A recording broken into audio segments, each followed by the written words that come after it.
Welcome back to the C Morning Show, everyone. Before we get into our next discussion, first of all, Kai, do you have any history of diabetes in your family or anything like that? I think my grandma had. Yeah. But not the one where she already had insulin shots and everything. Right. But just like the very mild stages of Right. diabetes. It wasn't even as common back then. I do believe we're starting to see more and more cases of it these days now, based on the data from the International Diabetes Federation, or IDF. Indonesia is actually ranked 5th in the world for the number of persons with diabetes, and it is the only country in Southeast Asia with the highest number of diabetic patients in the world, with an estimated 19.5 million patients from the ages of 20 to 79. Oh, sorry, excuse me. From the ages of 20 to 21, patients from 20 to 79. Oh, yeah. And to understand more about diabetes and its prevention, as we commemorate World Diabetes Day every November 14th, here in the studio we have Dr. Eva Carolina Sitompul, SPPD internist at Siloam Hospital, TB Simatupang. Good morning, Dr. Good morning, Eva. Doc. Good morning. Thank you for coming. Thanks for joining us. I mean, this is, of course, I think this is a serious topic it's gaining more and more awareness. People are more aware of what diabetes and how people think it can happen. So people are more conscious about their diet. But to really tell us, diabetes is a condition where your blood glucose level is too high, right? If you can tell us between blood glucose and insulin, what is the connection and how it could affect our health? Okay, so let me make it simple for you. Just imagine the insulin is just like a key, and it's going to open a door, okay? And the door is a cell inside our body, okay? So we need the insulin, which is produced by our pancreas, to open the door or the cells so it can transfer all the blood glucose. So the glucose, the sugar inside our blood vessels, to move inside the cells, and then we can transform it to energy. Energy and burn it, right? Yes. So if you have problem in your pancreas, especially in patients suffering from diabetes mellitus, then you don't have enough insulin. So what happens? The blood sugar is going to stay in your blood, and it won't get inside your cells, and you won't have energy.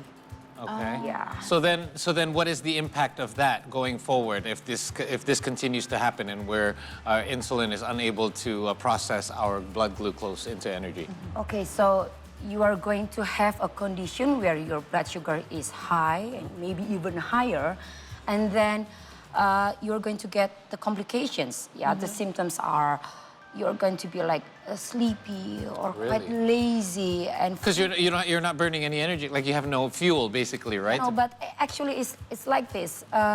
Your brain is going to read that you don't have sugar. You don't have sugar because it stays in the blood. It doesn't recognize it's not coming inside the cells. So it will give you a signal that you are still hungry, and then you will eat and eat and eat. So it's like a cycle. It's like a vicious cycle. It just keeps going over and over again. It's because the brain doesn't know that it has sugar, but there is a lot of sugar in our blood, and it that's correct. A lot of dysfunction. But sometimes we don't always realize our blood sugar and our glucose amount.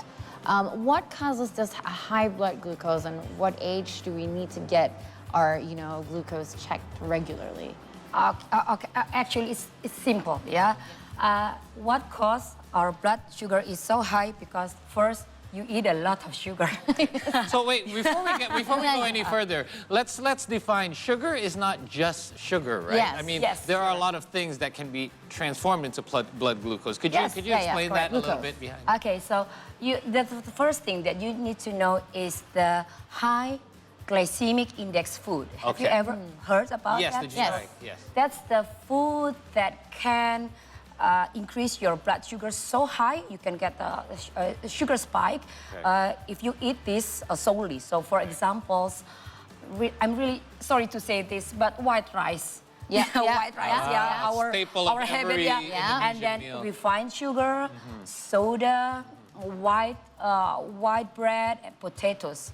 So potatoes. Yes, not so. You have to remember not only sugar or refined sugar, but the foods concluded in the high GI rating index. Right. Yes. I heard there are a lot of fruits as well that have, high glycemic. Some fruits have high GI as well, Yes, right? that's correct. For example, banana.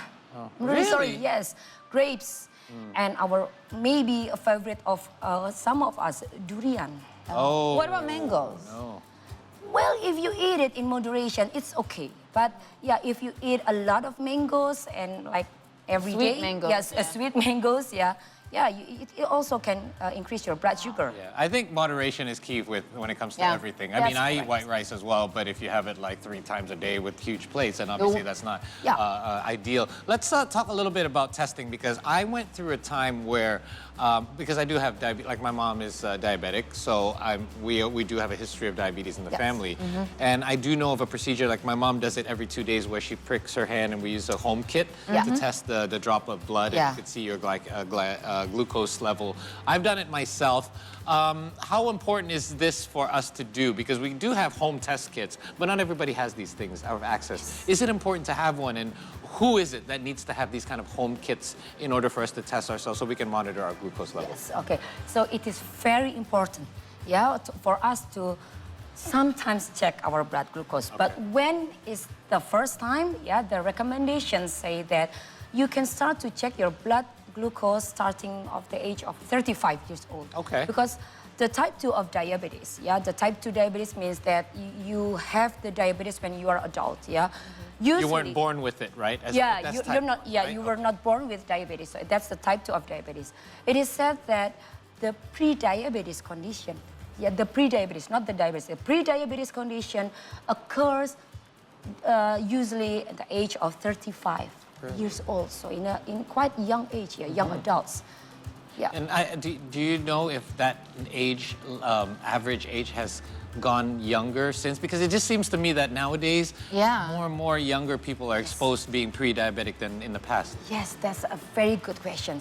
So when I was in college, like 10 years ago, the guidelines said that type 2 of diabetes will occur when you are more than 40 years old. Okay. Or 45 years old. Right. But nowadays, in my clinic, in my practice place, I often see younger people, 30 years old, 35 years old, with pre-diabetes or diabetes. So what concludes to that? So I mean, like, what are the causes that can, that can trigger pre-diabetes, especially at such a young age? Is it lifestyle? Is it the food that we eat? Yes, that's the correct keyword. It's the lifestyle. If you eat a lot of sugar, starchy foods, and you're doing lack of physical exercise, you're not balanced, you don't drink a lot of water, and then you don't have a good quality and quantity time of sleep, and also you cannot manage your stress properly. That's all the causes. I've heard about that. So how is stress related to diabetes? So, okay, I will make it simple for you. Stressful condition will increase your stress hormone. Yeah. Okay. And then one of those stress hormone, we call that as cortisol. And that cortisol will increase your blood sugar. So, Just like that? Just like that. Wow. That's why please manage your stress properly. Yeah, and I believe, like, I personally believe, and I have no facts to back this up, but I do believe, like, the pandemic we were in for over 2.5 years has caused this because people were stressed. People were not eating as healthy, obviously, because we were just, a lot of us were stuck at home and we were doing kind of like comfort eating and then end up eating stuff that were not as good for us as we normally would, and getting the most important thing for me that I noticed is lack of exercise. Yes. A lot of people got a lack of exercise, and that, I believe, has Has the pandemic actually, because you're a practicing doctor, have you seen more and more cases during the pandemic that, that is connected to stress related? Because at the same time, there are also a lot more people that are much more conscious about what they're eating right now. Yes, but at the same time, we're still the 5th highest, country in the world. Yes, that's a very good question. So lately, since the past 2 or 3 years, since pandemic, the most frequent cases I face are pre-diabetes, diabetes, and being stressed. Okay, there you go. Because stress It's all can- tied because together. Yes. trigger Yes. all sorts Yes. of illnesses, not just diabetes and pre-diabetes. Yes, Very that's correct. interesting. So let's talk a little bit about, so there's pre-diabetes, which is signs that, hey, you know, you're going down this road and you could get diabetes soon. Yeah. There is type 1 and type 2. Type 1, I believe, is one that you're born with. You're just already born diabetic. Yeah. And type 2 is one you develop as an adult, correct? Yes, that's correct. Okay, so what are the approaches to these three? For example, if somebody was born diabetic, obviously that's, you know, it's the toughest one to deal because you're already born with it. Yeah. But the other two are kind of avoidable. So what are the treatments if somebody's pre-diabetic as opposed to somebody who has already been diagnosed as a type 2 diabetic? Okay, so let me explain a little bit more about the type of Okay. diabetes. Actually, there are 4 types Okay. of diabetes. Type 1 is genetically, yeah? Okay, we can see this in the early stage of our lifetime. So when you are in the elementary school or when you are in the junior high school, okay? The second one, like I explained before, we see this when you're maybe around 35 or 40 years old, yeah? And the third one is the gestational diabetes. Pregnancy. So, yeah, pregnancy, yeah, related with the pregnancy. And the fourth one is the other type, yeah? Okay, other type. For example, it can be caused by a specific medication that will increase your blood sugar. Awesome. Okay, so the thing about the type 1 is you're dependent with insulin. Yes. Yeah, your Very pancreas couldn't produce enough insulin to transfer the blood glucose from the blood vessels inside to get inside the cells. Okay, but this is my favorite one, the type 2. You can still do what is that management about this. Yeah, as long as you eat well, don't take a lot of sugar, and then you do the regular physical exercise. Just make it simple. You have to make it balanced between the calorie in and the calorie out. Then we can manage it. Okay. Yeah. So it is still reversible. It's not too late if you have type 2 diabetic. It is still There are things- reversible. Yes. All right. Before, Yeah. sorry, this is, maybe we can ask while we go to the next.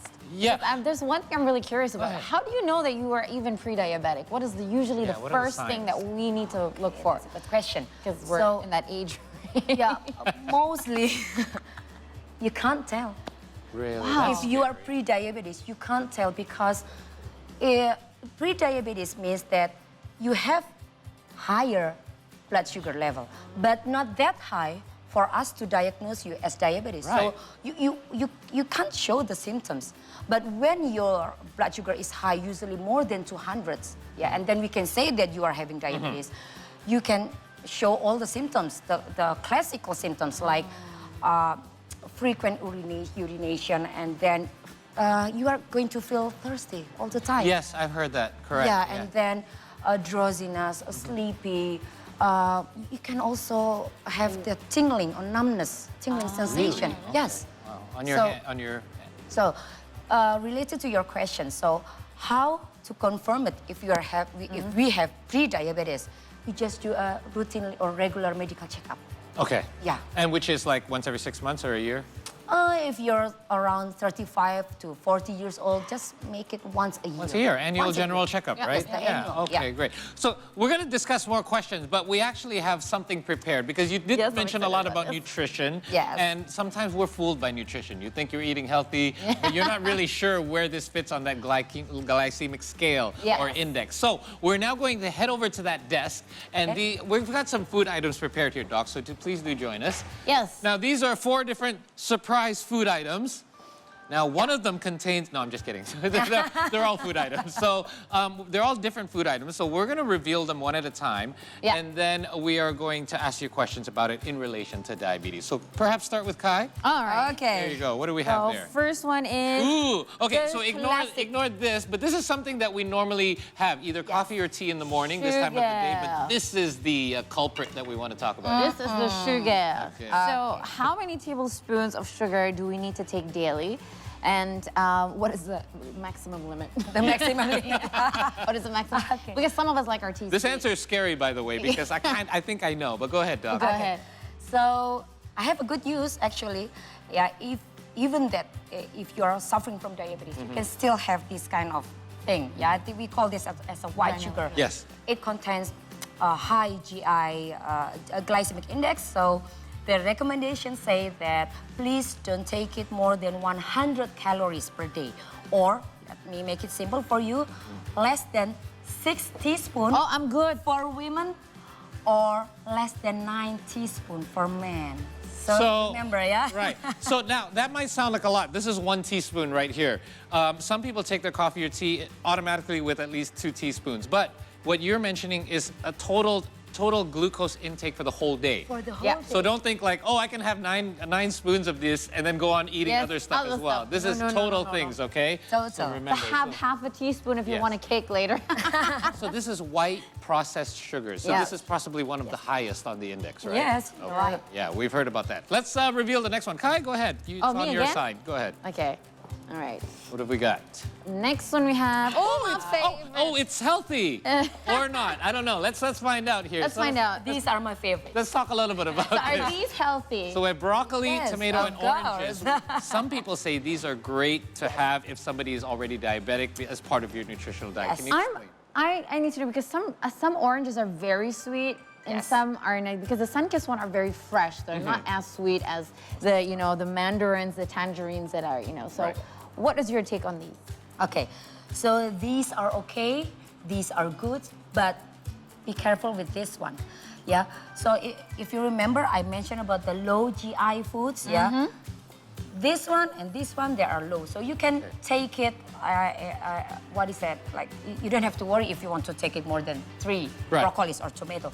But be careful with the orange because this kind of orange, I think it contains quite a lot of sugar. Yes, and they're bigger as well Yeah. than the smaller So, oranges yeah, we have yeah. here. So I usually recommend to my patient just take a half of it. Half of one. Half Okay. of the. Sure. If you don't have diabetes, you don't have to worry. You can eat one of the orange, but remember, please burn it. Yes. Now, Yeah. that actually, I have a couple of follow-up questions. Number one, is it true that you should consume fruits and things of that sort, even healthy foods with glucose in it, in the mornings? Or Because no. I've heard you should avoid having fruits at night because then that sugar, does that glucose, does that affect anything in any way? Well, it doesn't work like that. So Okay. actually, what counts is the total calorie, intake. the total calorie in one day. So you can actually still have fruits in the nighttime, Mm-hmm. but if you go do running in the morning, that's great for you Right, 'cause because that's burning it off. you have energy in the morning. Right. But if you want to do a specific type of diet, and we call that as intermittent fasting. Have you heard Yes. about it? Yes, he does that. Fasting. Yeah,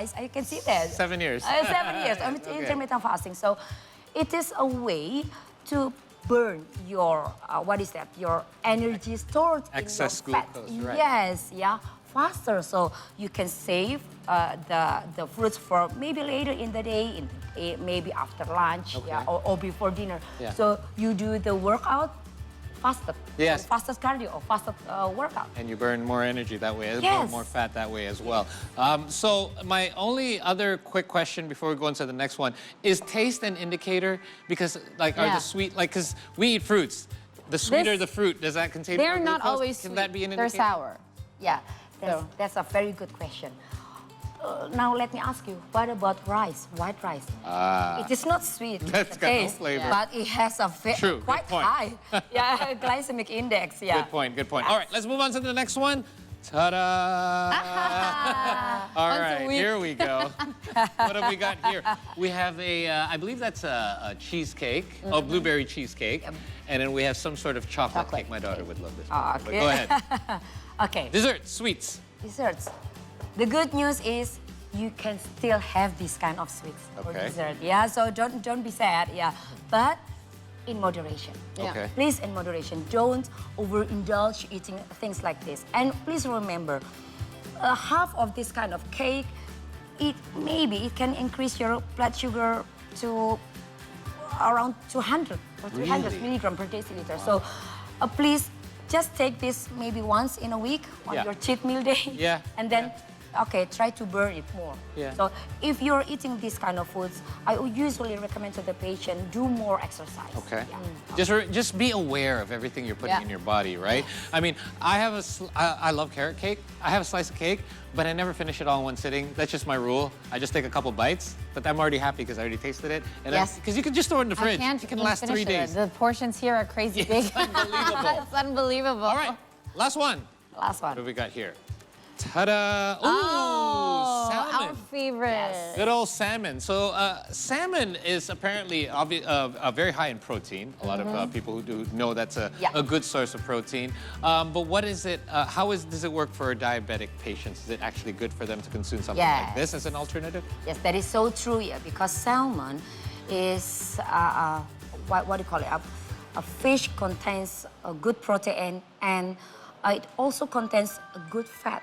Oh, the omega-3. right. Yes, the good fat. And it can help the patients who are suffering from diabetes to lower the risk of the complications because it contains good fats. So the complications are such as stroke or heart attack or kidney failure. So these are great. Okay. Yeah. I have one more.